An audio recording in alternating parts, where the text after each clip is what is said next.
À l'Institut de recherche en sciences de la santé de Bobo, les avancées dans plusieurs projets comme Target Malaria et la chimioprévention sont appréciées. Une satisfaction du ministre de la Recherche présent sur les lieux le 15 mars. La visite avait également pour objectif l'encouragement du personnel. Le constat de Betty Bienaon et Ismaël Saturnin Paris.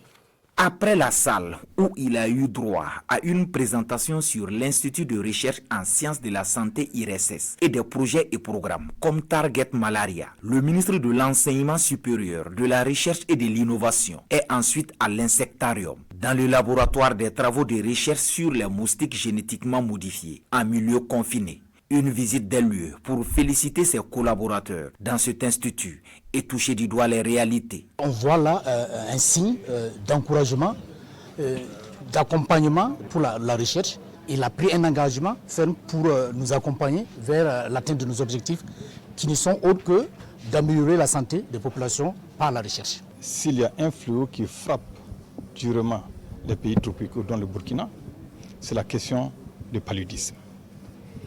Et c'est l'un des instituts qui se donne à cœur joie dans la recherche des solutions pour combattre ce paludisme à travers des recherches qui sont axées d'abord sur le vecteur, mais aussi sur le parasite. Au sortir, c'est un visiteur qui s'est dit émerveillé pour ce qu'il a vu et entendu dans ce temple de la recherche. Pour lui, le Burkina Faso a toutes les potentialités pour faire davantage de la recherche un véritable levier du développement. C'était d'avoir compris que pour certaines formulations d'insecticides, le Burkina est un passage obligatoire pour pouvoir, je dirais, mettre sur le marché ces insecticides. J'ai également été heureux de constater qu'au niveau du Burkina, beaucoup utilisent les moustiquaires imprégnés, mais ne sont même pas peut-être conscients que ces moustiquaires imprégnés, la technologie a été développée par nos chercheurs.